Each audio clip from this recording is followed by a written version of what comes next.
Bonjour, et bien aujourd'hui on va essayer de changer le répétiteur qui est sur le rétroviseur d'un C4 Picasso. C4 Picasso à partir de 2013, donc les C4 Picasso 2. Donc comme vous pouvez voir, les clignotants marchent, le répétiteur droit également. Et donc c'est le gauche qui est naze. On peut trouver la pièce sur différents sites, j'ai galéré. De mon côté perso, je l'ai trouvé sur le site Carpardou. Bon prix et le service client était assez sympa, on va dire. Donc voilà. On va changer ça de suite. Donc la première chose à faire, ça sera d'enlever le miroir. Et pour enlever le miroir, en fait, il faut tirer dessus. Alors au début, on redoute un petit peu parce qu'on a peur de le casser, mais bon, c'est fait pour. Donc voilà. Hop. On tire dessus, on fait attention de ne pas déconnecter les fils. Et il va falloir enlever la coque. Et pour enlever la coque, en fait, il y a des petits ergots sur les côtés. Et de l'autre côté, voilà, il y a des petits trous ici, par là, et là-haut. Et donc on va prendre un tournevis et pousser la coque, donc celle-ci, pour la faire sortir. Alors, donc voilà, on prend un tournevis.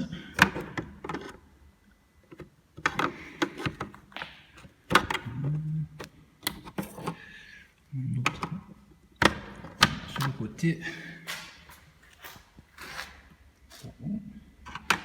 Donc voilà, la coque sort.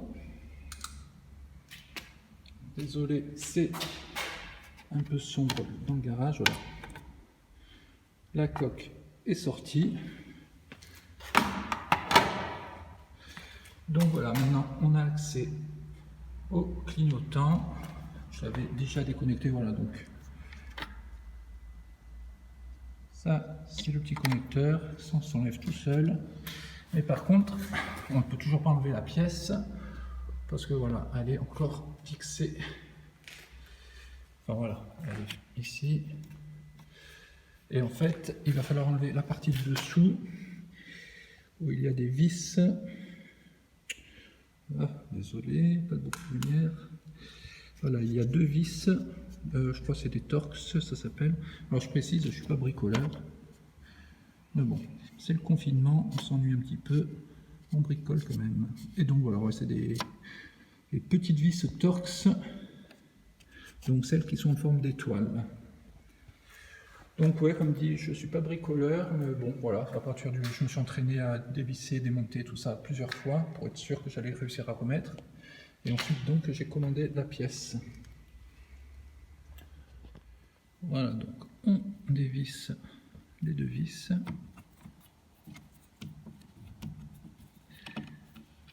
Okay.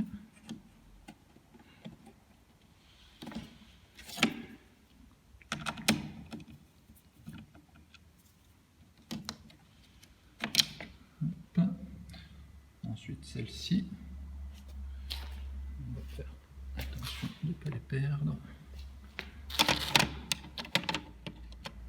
Donc une fois les vis enlevées, on tire tout simplement. Et là, voilà, on peut enfin enlever la pièce usée et récupérer la petite vis qui était tombée. Voilà, donc on enlève ce connecteur. Et on va donc enlever l'autre pièce. Alors là c'est pareil, lui coincer avec des petits ergots et tout ça. Hop. Voilà, il y a des petits bouts en plastique qui sont coincés là. On enlève ça. Donc voilà, on a enlevé le clignotant défectueux. On va le remplacer donc avec la nouvelle pièce reçue. Je précise que je m'étais entraîné à démonter et remonter le rétroviseur, juste histoire d'être sûr de ne pas commander la pièce pour rien. La pièce en elle-même coûte une trentaine d'euros. Voilà. Donc je ne sais pas combien ça coûte en concession, mais c'est peut-être un peu plus cher. Comme dit, là ça prend peut-être 10 minutes à démonter et remonter tout. Et puis voilà, donc obligé de couper parce que ben, j'ai besoin de mes deux mains. Donc voilà, bon, ensuite c'est tout simple, hein, il faudra juste hop, tout remettre en place. Donc voilà, donc remettre le clignotant, on va voir comment ça marche. Voilà, donc bah, avant de tout remonter, je vérifie que ça marche bien. Bah, ça clignote à nouveau. Donc maintenant, il n'y a plus qu'à remettre tout en place. Bon, bah voilà, là pareil. L'inverse de ce qu'on a fait tout à l'heure, bien remettre les vis. En dessous, les deux vis. Ensuite, la coque en plastique, enfin en plastique. La coque, oui, en plastique, colorée. Et ensuite, remettre le miroir en place. Bon, bah pareil. Ça, c'est surtout des trucs un peu à titiller à droite, à gauche, histoire de voir que ça rentre bien dans les trous, etc. Le miroir également, réappuyer dessus pour le refixer sur le petit plateau. Voilà, donc l'ensemble a été remonté. Bon, ça a pris un peu de temps pour bien titiller un peu les coques en plastique et tout ça. Voilà, bon, bah après c'est juste clipser tout ça dans le bon ordre. Et puis voilà, c'est nul. Alors dans la notice d'utilisation, ils disent que pour changer le clignotant, il faut passer obligatoirement en atelier. Chose que j'ai failli faire parce que je ne trouvais pas la pièce, mais finalement en cherchant un peu mieux, différents sites la proposent. Carzer, Aurélia Car. Alors ça, je suis pas sûr que c'est compatible. Chez France Xenon, je pense pas. Pour ma part, je suis allé donc sur Carpardou, carpardou.fr. Service client assez pratique, enfin assez professionnel, puisque j'avais commandé un autre truc qui n'était pas en stock. Donc ils m'ont expédié déjà le clignotant et puis j'attends l'autre produit qui devrait arriver.